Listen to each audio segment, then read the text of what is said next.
다음은요, 내 삶에 영향을 주는 경제 이야기, 경제 브리핑 순서로 가겠습니다.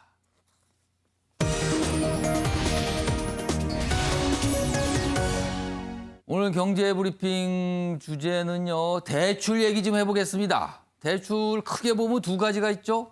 담보대출과 신용대출입니다. 지난주에 정부가 신용대출을 좀 깐깐하게 하겠다. 뭐 이런 대책, 방침을 좀 내놨는데 그거에 대한 반응들이 좀 있어요. 이 내용입니다. 무주택 2030 부부들 영끌 집 사기 불가능해졌다. 영혼까지 끌어모아서, 그러니까 돈을 대출을 통해서 영혼까지 끌어모을 수 있는데 다 끌어모아서 돈을 마련한다는 뜻이죠. 영끌 집 사기 불가능하다. 신용대출 막차에 몰릴 듯하다. 강화된 가계대출인데 주로 신용대출에 대한 어떤 규제죠. 오는 30일 시행되니까 그 전에 뭔가 빨리 해야 된다. 뭐 이런 겁니다. 자, 부부 각자 1억 대출로 내 집 마련길이 막혔다. 그럼 결과적으로 앞으로는 현금 부자가 아니면 서울서 집 사지 말란 소리 아니냐. 이런 반응이 나오는 겁니다. 그러니까 지금까지 담보대출도 굉장히 규제를 제한을 해놨는데 신용대출도 제한을 하는 거죠. 대출 없이 집 구하기 힘든 현실 외면한 거 아니야. 이런 불만이 나오고 있다고 합니다. 뭔가 돈 빌리기 힘들어졌다는 거죠. 자, 이 얘기 좀 해보겠습니다. 윤경호 의원님. 그렇다면 결국에는 이 기사의 취지는 결국 현금 부자만 집을 사라. 뭐 이런 의미냐. 이렇게 지금 질문을 하고 있습니다. 뭐 아니면 부모에게 증여를 받거나요. 그러나 그런 극단적인 사례 말고 우리 주위에 보면 실제로 상당히 놀라울 정도입니다. 30대 가정을 꾸리는 직장인이면 사실 사회 초년병인데. 그렇죠. 사회생활한 지 얼마 안 되겠죠. 그렇습니다. 그런 사회 초년병이 대출을 1억 원, 심지어 제 주위에는 보니까 4억 원, 5억 원까지도 대출을 그야말로 겁 없이 받는 사례들이 적지 않아요. 왜 그럴까?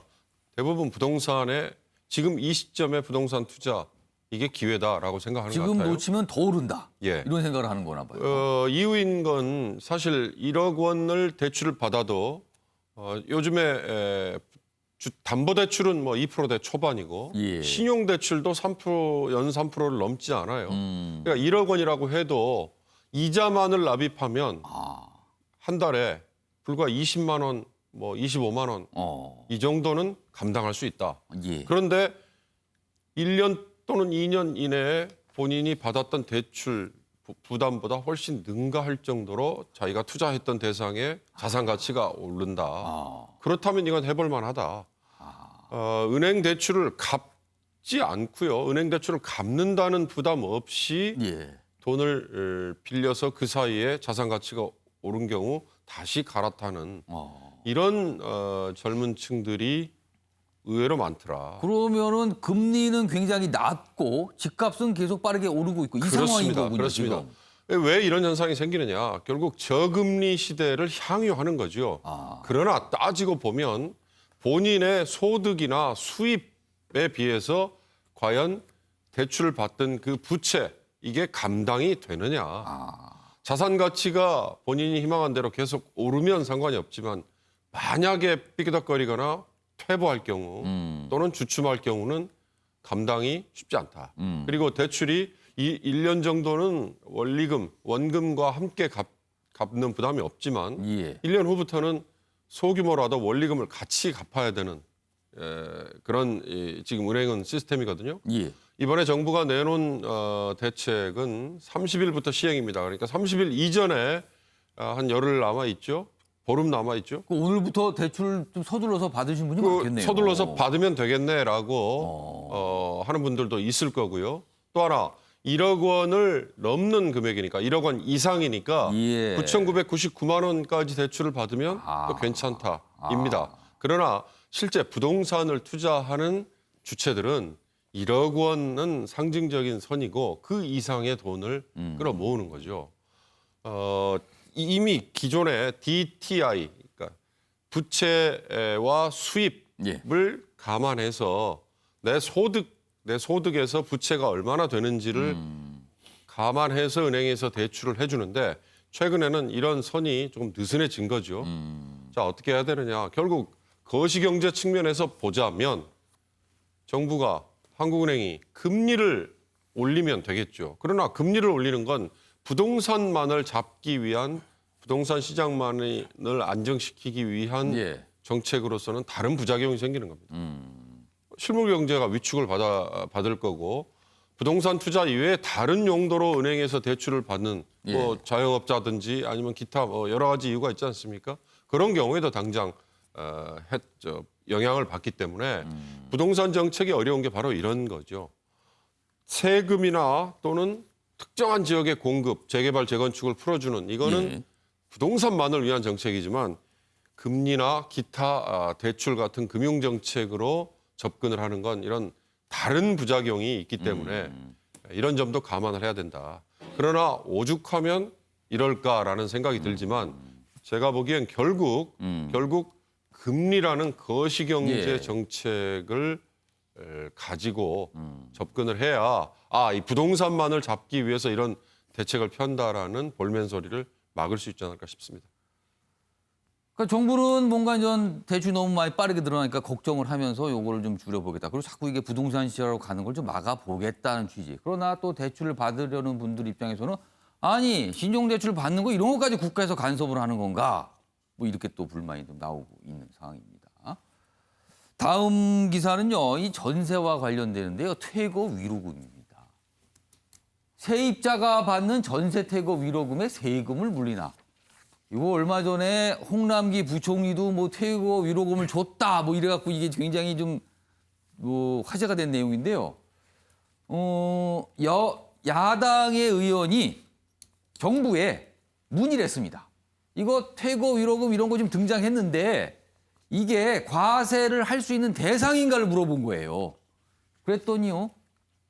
정부의 답변은 이게 사례금에 해당돼 기타 소득으로 분류할 수가 있다는 겁니다. 기타 소득 분류되면 이거 세금이 들어가는 거거든요. 그럼 세금을 매길 수 있다는 게 되는 겁니다. 세제상 20% 징수 가능하지만 정부는 현장 혼란 우려에 머뭇거린다. 이런 가운데 전세값 대책이 18일 예정돼 있습니다. 자, 최영철 편집이요. 만약에 정부가 이걸 과세를 한다 그러면요. 이거요 전세 퇴거 위로금 이거 사실상 암시장이잖아요. 그럼 암시장에 과세를 하는 거는 뭐 암시장을 공인을 하는 게 될 수도 있을 것 같은데. 그러니까 암시장을 더 키우는 거죠. 결국 이게 뭐 속된 말로 하면 뒷돈이죠. 전세 퇴거 위로금이라는 뭐 한자어가 있지만 속된 말로는 완전히 뒷돈입니다. 정부가 임대차 3법을 통해서 부동산 시장에 뒷돈이라는 관행을 만들어낸 겁니다. 그러니까 정부가 애초부터 국회의 말을 들어서 임대차 3법은 새로운 부작용을 초래하고 새로운 함정을 만들어낼 것이라는 윤희숙 의원도 경고를 했지 않습니까? 그러한 경고에도 불구하고 밀어붙였죠. 함정에 빠지고 뒷돈이라는 새로운 음성적 관행이 생긴 겁니다. 그렇기 때문에 정부가 자꾸 시장에 개입하니까 끝없이 새로운 뭐 여러 가지 다른 부정부패적인 경향이 나타나는 것인데 이제는 좀 시장에 좀 맡겨놓는 그러한 관행이 필요하다. 정부가 자꾸 아까 뭐 대출 규제도 그렇지만 대출 규제하면 대출 안 해갑니까? 다른 방법을 통해서 은행 창구와 상담해서 또 대출을 받아간다는 겁니다. 그렇기 때문에 정부가 근본적인 것 부동산 시장에는 공급을 늘리고 그리고 임대차 그 여러 가지 제도에 대해서 정부가 제대로 그 접근을 해야지 자꾸만 간섭하는 것은 부작용만 뒷돈만 만드는 초래하는 것이다. 정부가 좀 이성적인 접근이 현실적인 접근이 필요하다고 생각합니다.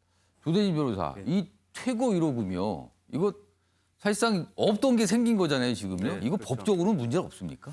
법적으로 이제 세금을 물릴 수 있느냐에 관련돼서도 이제 문제가 되는데 원칙적으로는 이게 그 실손의 기준입니다. 그래서 실손해가 해당되는 금액만 받으면 실손. 실손 그러니까 예를 들면 계약 파기로 인해서 이사비라든지 이런 부분들이 실질적으로 남은 손해 관련해서는 이게 과세를 하지 않는데요. 그거에 대해서 이제 사례금 형식으로 조금 더 위로금을 더 주는 경우들이 있거든요. 그러니까 이거는 약간 어떻게 보면 위로금, 사례금 이런 성격인 걸로 보여요, 지금. 그런 소득에 대해서는 그러니까 실손해를 초과하는 소득에 대해서는 과세를 하는 걸로 이렇게 지금 해석이 되고 있는데 그럼 그 실손해를 어떻게 해석하느냐에 따라서 또 이게 뭐 귀에 걸면 귀걸이가 또 될 수가 있어서 또 이게 또 해석에 또 차이가 또 있을 수 있습니다. 그러니까 만약에 예를 들어서 몇 천만 원 정도가 건네진다 그러면 금액이 꽤 되는 거잖아요. 그럼 정부 입장에서 이걸 또 가만히 두고만 보기도 어려운데 여기다 과세를 할 경우는 그걸 또 인정하는 셈이 돼버린단 말이에요. 그럼 이거는 분명히 생각지도 못한 현상인데 김종욱 교수님, 이거 정부가 지금 여기서 머뭇이라고 냈어요. 머뭇 일단. 제가 볼 때 원칙적인 얘기를 한 것 같고요. 예. 제가 알기로는 어디죠? 기재부에서 참고 자료를 내면 상황별로 너무나 다양한 상황들이 발생하기 때문에 실제적인 과세가 이루어질지는 알 수 없다라고 얘기를 하는 거고요. 말씀하신 것처럼 임대차 3법 통과 이후에 발생하고 있는 다양한 혼란 상황에 대해서 정부 차원에서 대응하게 되는 원칙적 방안으로 얘기가 나온 것 같습니다. 근데 예. 말씀하신 것처럼 제일 중요한 문제는 정부가 어떤 개혁적인 입법들을 만들어내게 되면 그 개혁적 입법에 맞는 거기서 발생하는 다양한 부가적인 요인들을 갖다가 막아낼 수 있는 방법들을 잘 못한 측면들이 많은 것 같아요. 최저임금도 마찬가지로 이런 측면이 있기 때문에 저는 그런 측면에서 저런 나름대로의 원칙적 대응과 그 원칙적 대응에서 발생한 문제에 대해서는 아마 다양한 사례가 있기 때문에 과세를 못하겠다라고 하는 또 다른 참 그 배포용 저기를 낸 것 같은데요. 저는 이런 측면들의 접근을 계속 하게 된다면 어떤 정책을 시행하더라도 정부 정책에 대해서 신뢰할 수 없는 측면들이 분명히 있겠죠. 저는 그래서 이런 부분에 대해서는 정부 차원에서 좀 종합적인 대응과 가이드라인을 가지고 원칙적으로 대응하지 않게 된다면 말씀하신 것처럼 다양한 구멍과 누수가 발생할 수밖에 없기 때문에 예. 정부 실력이 떨어질 수밖에 없겠죠. 그리고 가장 중요하게는 저는 이제는 부동산 정책 같은 경우는 예. 적어도 임차인들의 어떤 지금까지 오래된 누적들을 피해간 측면도 되게 중요하고 그것들을 막는 건 중요하지만 예. 시장의 본원적인 어떤 자정 능력으로 할 수 있도록 만들어내는 방식들로 가는 것이 저는 원칙적으로 맞지 않을까 생각을 하게 됩니다. 그러니까 시장은 스스로 굴러가게 자정 능력을 발휘할 수 있도록 해야 되는데 사실은 많은 규제와 정책이 지금 나오고 있고 오늘도 또 정책이 발표가 됩니다. 18일입니다. 전셋값 대책 예정이 돼 있는데 뭐 공공임대 물량을 많이 늘리는 거 뭐 이런 지금 내용이 아닐까 지금 전망이 이렇게 되고 있습니다.